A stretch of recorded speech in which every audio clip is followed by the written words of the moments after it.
ধর্মতত্ত্বে বঙ্কিমচন্দ্র লিখছেন, রাজার অপেক্ষাও যাহারা সমাজের শিক্ষক তাহারা ভক্তির পাত্র। কিন্তু সেই বঙ্কিমচন্দ্রের বাংলায় আজ ভক্তি টক্তি বাদ দিয়ে ন্যায্য অধিকারটুকু চাইতে গিয়ে সেই নিরস্ত শিক্ষকদের কখনো শাসকের মারে, কখনো পুলিশের মারে রক্তাক্ত হতে হচ্ছে। এটা কি গোটা সমাজের লজ্জা নয়? এই প্রশ্নটাই বারবার উঠবে আজকের এই অনুষ্ঠানে। প্রথম প্রশ্ন, প্রথমে মারল তৃণমূল নেতার অনুগামীরা, পরে এলোপাথারি লাঠি চালালো পুলিশ। রাজ্যের শিক্ষা দফতরের সামনে রক্তাক্ত হয়ে লুটিয়ে পড়লেন দুর্নীতির বলি হওয়া শিক্ষক শিক্ষিকারা। প্রাতিষ্ঠানিক দুর্নীতির বিরুদ্ধে রাস্তায় নেবে কেন লাথি থেকে লাঠি খেতে হবে চাকরি হারাবে? এ প্রশ্ন উঠবেই। দ্বিতীয়, ঘোষিত কর্মসূচিতেই পুলিশের বেপরোয়া মার, কারো ফাটলো মাথা, কারো ভাঙলো পা, কারোর চোখে গুরুতর আঘাত। তাও পুলিশ বলছে ন্যূনতম বল প্রয়োগ। যাদের বিদ্যাটুকুই সম্বল তাদের ওপর কেন এই নির্দয় আক্রমণ? তৃতীয় প্রশ্ন, হেলমেট দিয়ে মাঠ থেকে লাথি ঘুষি, পুলিশের সামনেই চাকরিহারাদের ওপর তাণ্ডব সব্যসাচী সঙ্গীদের। আইনি ব্যবস্থা না নিয়ে তৃণমূল নেতারই পাশে দাঁড়িয়ে সাফাই পুলিশের। উল্টো দিকে মামলা করা হলো চাকরিহারাদের বিরুদ্ধে। শাসক দলের তাণ্ডব দেখেও দেখে না পুলিশ। চতুর্থ প্রশ্ন, ডিএ মামলায় সুপ্রিম কোর্টে বিরাট ধাক্কা রাজ্য সরকারে। 3 মাসের মধ্যে দিতেই হবে বকেয়া ডিএর 25%। রাজ্যের আপ্রাণ আপত্তি উড়িয়ে সাফ জানালো সর্বোচ্চ আদালত। অগাস্টে পরবর্তী শুনানির পর কি খুলে যেতে পারে বাকি বকেয়া পাওয়ার রাস্তা? পঞ্চম প্রশ্ন, স্যাট থেকে হাইকোর্ট সব মামলায় আন্দোলনকারীদের জয়। সুপ্রিম কোর্টে হয়েছে 18টা শুনানি।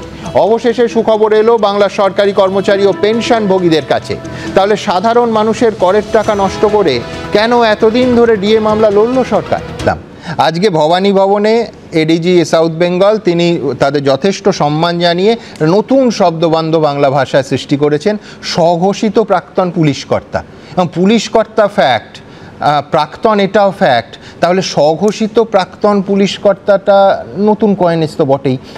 আমি একবার দ্রুত দেখে নিই যে তাদের সম্পূর্ণ সম্মান জানিয়ে এই স্বঘোষিত প্রাক্তন পুলিশকর্তাদের সম্পর্কে এডিজি সাউথ বেঙ্গল আজকে ঠিক কি বললেন দেখুন।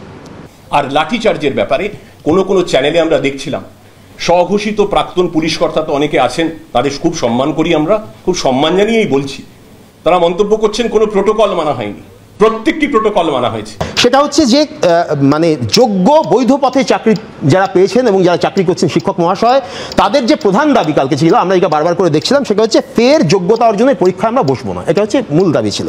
ব্যাপারটা হচ্ছে যে ফের যোগ্যতা অর্জনের পরীক্ষায় বসতে না পর্ষদ, না রাজ্য, না এসএসসি কেউ কিন্তু বলেনি।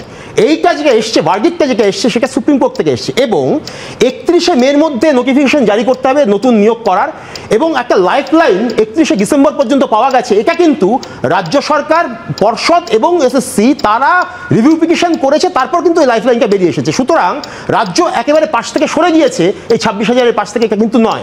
রাজ্য কিন্তু তার মতো করে চেষ্টা করেছে। আবার তারা রাজ্য যদি আবার রিভিউ পিটিশনে যায়, এরপর রিভিউ পিটিশন না, আবার চেঞ্জ হবে, ওটা সম্পূর্ণ আলাদা পিটিশন। যাই হোক, টেকনিক্যাল বিষয় আমি হতে পারে, তারপরে হয়েছে। এক্ষেত্রে আমি বলছি, এক্ষেত্রে বিকাশ ভবনের এই আন্দোলন থেকেই কোনো ফল বেরিয়ে আসবে এটা কিন্তু নয়। তার কারণ এটার যে ভার্ডিক্টটা এসছে সুপ্রিম কোর্ট থেকে, সেই সুপ্রিম কোর্টের ভার্ডিক্টটাকে পাল্টে দেওয়ার ক্ষমতা এখানে কিন্তু নেই। আমি যা ওনার বক্তব্য শুনেছি, আমি দুটো জিনিস মনে হয়েছে। এক হচ্ছে যে রিভিউ পিটিশন করার আগে ওনারা প্রথম দিন থেকে দাবি তুলেছিলেন যে আমাদের সঙ্গে আলোচনা করা হোক এবং বসিয়ে আমরা সহমতের ভিত্তিতে রিভিউ পিটিশনটা হোক। সেটা হয়নি, ঠিক কথা। কিন্তু আমি বলছি যে এক, এবং 2 নম্বর হচ্ছে ওনারা ভরসা কি করে রাখবেন? তুমি দেখো যে এসএসসি যে কর্তৃপক্ষের জন্য আজকে ওদের চাকরি গেল, তার কারণ এত টাকা, ওই 50 কোটি থেকে শুরু করে 11 কিলো সোনা মন্ত্রীর বাড়িতে ঢুকে গেল, সেই সংস্থাই আবার পরীক্ষা নেবে, আর এই ছেলে মেয়েদের আবার শিক্ষক শিক্ষিকাদের তার পরীক্ষা দিতে হবে। তো ওরা দুর্নীতি হবে না এই গ্যারান্টিটা পাচ্ছেন কোথায়?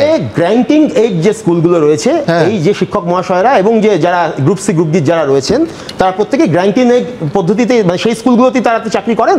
এখনো পর্যন্ত এই সিস্টেমটাই আছে যে স্কুল সার্ভিস কমিশনই না, এক্ষুনি পর্যন্ত তারাই তো না। ওনারা ভরসা রাখবে কি করে? আরে আগেও তো বারবার করে ঘুরে, যারা বৈধভাবে পেয়েছেন তাদের কোনোভাবেই চাকরিতে যাবে না। মামলা যদি এভাবে সাজানো হতো, যদি মানে তুমি আজকে 16ই মে দাঁড়িয়ে বলছো মামলা সাজানো হতো, পুরো রাস্তায় বসে গেছে, কালকে খাবে জানে না। উনি বলছেন প্রধান দাবি যারা আইনজীবী, তারা তো অনায়াসে। আমি বলছি অর্ণব, এই তর্কের কোনো অবকাশই থাকতো না। প্রায় আমরা 6 মিনিটে যাচ্ছি, কিন্তু তর্কের কোনো অবকাশই থাকতো না যদি এসএসসি যোগ্য এবং অযোগ্যতার তালিকাটা সুপ্রিম কোর্টে দিত। তুমিও জানো, আমিও জানি এসএসসি কাজটি করেনি। তথ্যের খাতিরে বলবো, আজকে ফিরহাদ হাকিম বলেছেন যে ওরা স্কুলে যাচ্ছে না কেন। উনি হয়তো জানেন না যে স্কুলটা না গরমের ছুটি পড়ে গেছে, স্কুলটা 30শে এপ্রিল ছুটি পড়েছে, 2 জুন খুলবে। আমাদের এই টেবিলে বসে আমার পাশে যেখানে শুভময়দা বসেছেন এখানে বসেছিল বিক্রম, সেই ভার্ডিক্ট থেকে লাইন কোট করে বলেছিল বিক্রম ব্যানার্জি আইনজীবী যে এসএসসিকে যখন হাইকোর্ট জানতে চায়, ডিভিশন বেঞ্চ জানতে চায় যে তাহলে এই 6200 যারা চিহ্নিত হলো তার বাইরে বাকিটা কি একদম ট্রান্সপারেন্ট, তখন এসএসসি বললো যে আমরা দায়িত্ব নিয়ে বলতে পারছি না। তারপরে পৃথিবীর কোন কোর্ট এর বাইরে অন্য কিছু রায় দেবে? আমি অর্ণবদাকে খুব বিনয়ের সঙ্গে বলছি, এখানে কার উদ্দেশ্য রাজনৈতিক জানি না, কিন্তু তৃণমূল সরকারের উদ্দেশ্যটা চৌর্যবৃত্তিক। আপনারা চৌর্যবৃত্তিক উদ্দেশ্যের জন্য ছেলেমেয়েগুলোকে মাথায় বসিয়েছেন। হ্যাঁ, পরের বক্তা শতরূপ ঘোষ। কিন্তু তার আগে বলবো যে আমার খারাপ লাগছিল যে যেখানে এই গোটা ঘটনাটা ঘটছে, যে মানুষটা গোটা জীবন শুধুমাত্র শিক্ষার জন্য নিবেদন করেছেন, বিদ্যাসাগর, সেই বিদ্যাসাগর মূর্তির খুব কাছে 24 ঘন্টা আগে এই ঘটনা ঘটে গেল। আমার পরের বক্তা শতরূপ। সুমন, আমি প্রথমেই বলি সুপ্রতিম সরকার এমনি লোক খারাপ নন, একটা সত্যি কথা, মানে একদম ঠিক কথাই আজকে বলেছেন যে এটা ন্যূনতম বলপ্রয়োগ হয়েছে। কেননা মমতা বন্দ্যোপাধ্যায়ের পুলিশের ঠিকঠাক বলপ্রয়োগ কাকে বলে আমরা জানি। সুদীপ্তকে নিয়ে একটা মিছিলে গেছিলাম, 23 বছরের ছেলেটা মাথায় লাঠির বাড়ি খেয়ে মরে পড়েছিল রাস্তায়, আমাদের কোলে মাথা রেখে মারা গেছে। মইদুল মিদ্দা এই চাকরি চোরদের বিরুদ্ধে মিছিল করতে গিয়ে পুলিশের বলপ্রয়োগে খুন হয়েছে। গতকাল যে কাউকে সুপ্রতিম সরকারের বাহিনী খুন করে ফেলেনি, এটাকে ওনার অভিধানে উনি ন্যূনতম বলপ্রয়োগ বলতেই পারেন, ওনাকে তার জন্য শুভনন্দন। দ্বিতীয় কথা হচ্ছে পুলিশ আহত। সুমনদা, কালকে যখন ধপধপ পুলিশগুলো পড়ে যাচ্ছিল তখনই বুঝতে পারছিলাম যে পরের দিন সকালবেলা এই নাটকটাই আমাদেরকে শুনতে হবে। কেননা সবাই জানে যে যেরকমভাবে নির্লজ্জের মতো মারধর করছে শিক্ষকদেরকে, এটাকে নিয়ে আদালতে প্রশ্ন করা হবে, আদালতে যাবে, কথাটা বিচারকরা প্রশ্ন করবেন, আপনারা সাংবাদিকরা, তোমরা সাংবাদিকরা প্রশ্ন করবে। সুতরাং পুলিশকে তার উত্তরে তো বলতে হবে যে আমরা মারতে যাইনি, আমরা মার খেয়েছি, খেয়ে আত্মরক্ষা করেছি।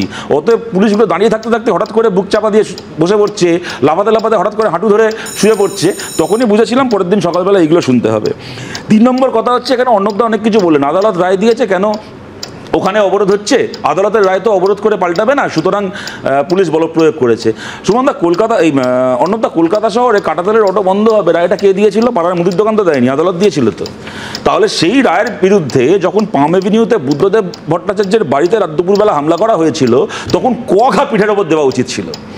আদালতের রায়ের বিরুদ্ধে প্রতিবাদ করতে গিয়ে বিকাশ ভবনের সামনে যদি মার খেতে হয়, কি প্রশ্ন করতে গিয়ে যদি বিকাশ ভবনের সামনে মার খেতে হয়, তাহলে সেদিন পাম এভিনিউতে কি মারটা মারা উচিত ছিল?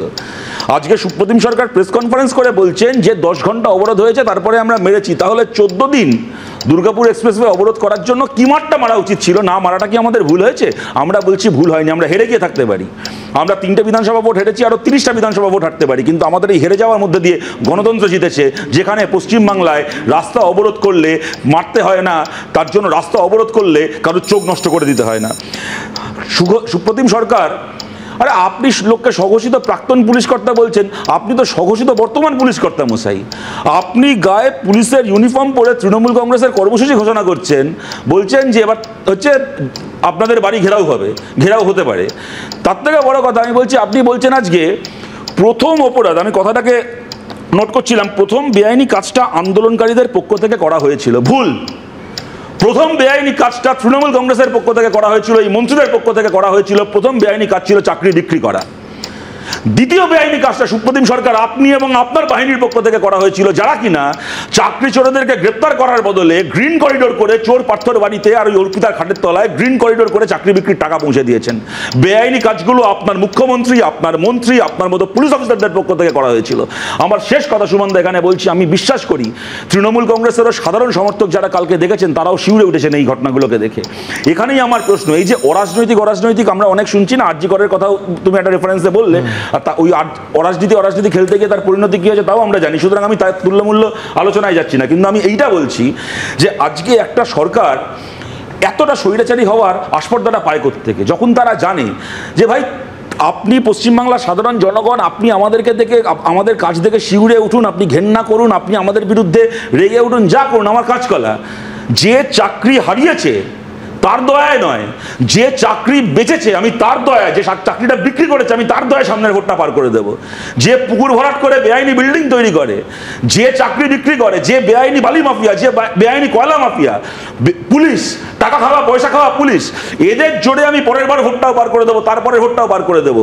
যখন জনগণের মতামতের ওপর কোনো রাজনৈতিক দলকে আর নির্ভর করতে হয় না, তখন সেই রাজনৈতিক দলের পক্ষে এতটা স্বৈরাচারী হওয়ার আস্পর্ধা দেখানো সম্ভব হয়। অতএব এখানে আমার কথাটাকে আমি শেষ করছি এটা বলে, সুমনদা, সুতরাং দেখুন, মানে কেউ ভাবতেই পারেন যে আমরা রাজনীতি করে খুব অপরাধ করে ফেলেছি, আর কেউ রাজনীতি না করে দুনিয়া উদ্ধার করে দিয়েছে, কিন্তু অরাজনীতিকে এতটাও গ্লোরিফাই করবেন না যে সেইটা স্বৈরাচারী শাসকের জন্য একটা কি বলবো, একটা ব্রিদিং স্পেস হয়ে যায়, স্বৈরাচারী শাসকের একটা আড়াল খোঁজার জায়গা হয়ে যায়।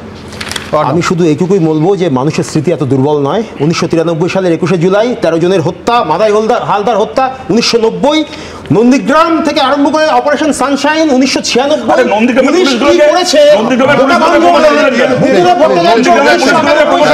বিধানসভায় বলেছিলেন মানুষ জানে। 14 দিন মমতা বন্দ্যোপাধ্যায় ওখানে এক্সপ্রেসওয়ে অবরোধ করেছিলেন বলে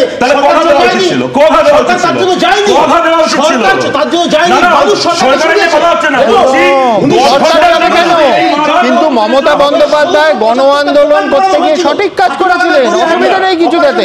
হ্যাঁ, দেখুন, বাড়ি থেকে নিজের প্রশ্নপত্র নিজে বানিয়ে এনে উত্তর দিলে হয় না। সরকার কেন পাল্টেছে তাই নিয়ে আলোচনা হচ্ছে না। ভালো হচ্ছে সরকার পাল্টেছে, মানুষের অধিকার, মানুষ সরকারকে পাল্টে দিয়েছেন। প্রশ্ন হচ্ছে,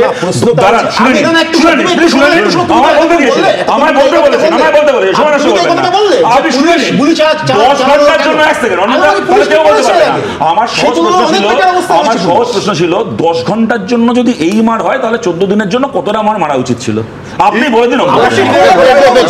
আমার শুধু বলার যে রাজনৈতিক আন্দোলন দানা বাঁধলো কি বাঁধলো না কথা নয়, যোগ্যরা তাদের প্রাপ্য দাবি সেটা মিটবে কিনা, তারা এক মুহূর্তে মানে একটা আঁচড়ে যে চাকরিচ্যুত হলেন, জীবিকাচ্যুত হলেন, 31শে ডিসেম্বরের পর তাদের চাকরিটা আর থাকবে না, এই অনিশ্চয়তার জায়গায় পিছনে কোনো আদৌ রূপলি রেখা কি দেখা যাচ্ছে? আমি তোমার স্পিরিটটাকে সম্মান জানিয়েই বলছি, রাষ্ট্রের কাছে যতক্ষণ না ভয় তৈরি হচ্ছে যে আমার চেয়ারের একটা পায়া এবার খসে যেতে পারে, ততক্ষণ পর্যন্ত হাসপাতালে থ্রেট সিন্ডিকেটও শেষ হবে না, আর যোগ্যরা চাকরিতেও ফিরতে পারবে না। গল্প শুনে লাভ নেই। খুব দ্রুত দেখুন, 2011 সালে মমতা ব্যানার্জি যে ইলেকশন কমিশনে এফিডেভিট দিয়েছিলেন, সেখানে মমতা ব্যানার্জি দিয়েছিলেন যে তার এগেনস্টে কোনো কেস নেই। শতরূপের কথা মতো যদি ধরে নিই, বামপন্থ সরকার তখন গণতান্ত্রিক স্পেস দিয়েছিলেন বা গিফট করেছিলেন, ঠিক রিটার্ন গিফটও কিন্তু মমতা ব্যানার্জি করেছিলেন। আনন্দমার্গী কমিশনের কোনো রিপোর্ট বেরোয়নি, 21শে জুলাইয়ের যে কমিশন বসেছিল তার কোনো রিপোর্ট বেরোয়নি। অর্থাৎ দিনের শেষে কিন্তু দুটো দলই ইন্ডি জোটের সদস্য। এইখানে স্টুডিওতে বসে যতই আমরা চিৎকার করি বামফ্রন্টের সময় কি হয়েছিল তার সাথে তুলনা করা হচ্ছে তৃণমূলের সময় করা হচ্ছে।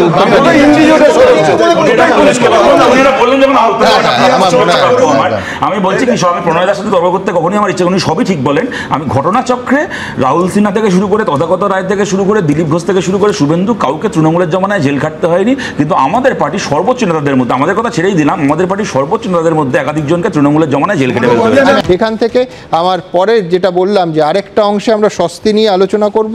অন্তত রাজ্য সরকারি কর্মচারীদের একটা অংশে আজ স্বস্তি, তার কারণ সুপ্রিম কোর্ট স্পষ্ট রায় দিল যে বকেয়া ডিএর 25% আগামী 3 মাসের মধ্যে মিটিয়ে দিতে হবে রাজ্য সরকারকে, এবং এর পরবর্তী শুনানিতে বাকি অংশ নিয়ে নিঃসন্দেহে রায় আসবে। অর্ণবের কাছে যাব। অর্ণব, আমি বলছি যে এই শিক্ষক শিক্ষিকারা তাদের অভিযোগ ছিল যে রিভিউ পিটিশনে কেন দেরি হচ্ছে। আমি বলছি ডিএর ক্ষেত্রে সরকারি কর্মচারীদের এই অভিযোগ থাকবে না তো, যে রিভিউ পিটিশন ডিএ আটকানোর ক্ষেত্রে এত দ্রুত কেন হলো? না, প্রথমেই যেটা বলি সেটা হচ্ছে যে সত্যি যতটা মানে আমরা যতটা পিছিয়ে রয়েছি, যদি আমি কেন্দ্রীয় সরকারের হারের সঙ্গে বলি পিছিয়ে রয়েছি, সেই পরিমাণটা বিশাল, ঠিক কথা। কিন্তু এখন আমরা যেটা পরিষ্কার করে, আমি এখন এই মুহূর্তে যেটা জানতে পারলাম, এখনো পুরোটা জানি না, কিন্তু মানে সুদীপ্তবাবু যেটা বললেন বা সংকেতবাবু যেটা বললেন সেটা হচ্ছে যে এটা যে বকেয়া ছিল 15 পর্যন্ত তার একটা অংশ দেওয়া হবে। এটা তার মানে এখন 18% যেটা রয়েছে সেই 18%টা এক্ষুনি এটা বেড়ে আরো 25% বেড়ে যাচ্ছে বা এরকম কিছু হচ্ছে না এই মুহূর্তে, হয়তো পরে বাড়বে এরকম।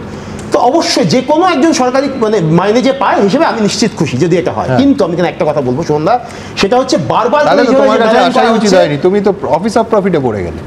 যে জন্য আমি বিশ্বনাথের কাছে যাবো না এখানে। এটা একটু ব্যাখ্যা করতে হবে। হ্যাঁ, sorry। তৃণমূলের ঘোষিত না, না, ব্যাখ্যা করতে হবে। ব্যাখ্যা সেটা করছি। হচ্ছে যে 2011 সালে এই সরকার আসার পর থেকে 2012 সাল থেকে একটা মাত্র বছর 2023 যে বছর গিয়ে দেওয়া হয়নি, প্রতি বছরই গিয়ে দেওয়া হয়েছে, জানুয়ারি মাসে গিয়ে দেওয়া হয়েছে এবং নর্মাল কোর্সে জুলাই মাসের পয়লা তারিখে আমরা যে ইনক্রিমেন্টটা পাই সেটা কিন্তু চলে এসেছে। এক বছর শুধু 23 সালে দেওয়া হয়নি। এবং আমার একই সঙ্গে এটা মনে রাখতে হবে যে এই যে জিনিসটা চলেছে তার একটা বড় কারণ ছিল হচ্ছে এই সরকার আসবার পর যে ফোকাসের জায়গাটা, অর্থাৎ অর্থনৈতিক যে ফোকাসের জায়গাটা বা সরকারি প্রকল্পের যে ফোকাসের জায়গাটা, সেই ফোকাসের জায়গাটা ছিল হচ্ছে 94টা প্রকল্প পশ্চিমবাংলায় চলছে, রাজ্য বাজেটের 49% মহিলাদের জন্য। হ্যাঁ ঠিক, দুর্গাপুজোর সময় ক্লাবকে টাকা দেয়া, দুর্গাপুজোর সময় ক্লাবকে টাকা দেওয়া, ইমাম ভাতা, পুরোহিত ভাতা, মুয়াজ্জেম ভাতা, আমি সমর্থন করি তার কারণ দুর্গাপুজো একটা চাকরি গেছে তাদের ভাতা আমি ভেবেছিলাম যে অর্ণবদা কথাটা বলাই শুরু করবেন এই বলে যে এই ডিএ আমি নিজে ব্যক্তিগতভাবে ঘৃণা ভরে প্রত্যাখ্যান করছি, আমার চাই না। মমতা বন্দ্যোপাধ্যায় এই প্রকল্প চালাচ্ছেন, আমি 1% প্রিভিলেজের মধ্যে হতে চাই না। আমি আমার ঘৃণা, আমি এবং আমার সঙ্গে সঙ্গে সুমন বন্দ্যোপাধ্যায় থেকে শুরু করে আরও যে মহাপুরুষদেরকে আমরা দেখি, আমরা প্রতিবাদ করছি, আমরা রিজেক্ট করছি, বললেন না। দ্বিতীয় কথা আমি বলছি যে ঠিক 1% মানুষ হচ্ছে সরকারি কর্মচারী। এখানে আমি জানিয়ে রাখি স্পেসিফিক্যালি পশ্চিমবঙ্গ সরকারকে 14.5 লক্ষ শ্রমিক কর্মচারীকে ডিএ দিতে হতো, মমতা বন্দ্যোপাধ্যায়কে এখন দিতে হয় 9.5 লাখের আশপাশে, তার মধ্যেও অর্ধেকের চাকরি ছাঁটাই হয়ে যাচ্ছে। 3 নম্বর কথা আমি বলছি, আচ্ছা যদি এই অংশটা 1% হয়ে থাকে তাহলে আমাদের রাজ্যের মন্ত্রী জনসংখ্যার কত পার্সেন্ট? প্রশ্নটা আমি এই কারণে করছি, বামফ্রন্ট সরকারের আমলে মন্ত্রীদের মাইনে ছিল 7,500 টাকা, এখন সেটা 2.25 লক্ষ টাকা মমতা বন্দ্যোপাধ্যায় করেছেন কিন্তু। এবং আমার শেষ কথা হচ্ছে এরা এই যে একটা নোংরা কম্পিটিশনে আনতে চাইছে ডিএ বনাম সরকারি প্রকল্প, আমরা বলছি সরকারকে ডিএও দিতে হবে, সরকারকে কন্যাশ্রী লক্ষ্মীর ভাণ্ডার বেকার ভাতা দিতে হবে, সরকার দিতে পারবে না ইমাম ভাতা এবং মন্দিরের টাকা, সোজা বাংলা কথা।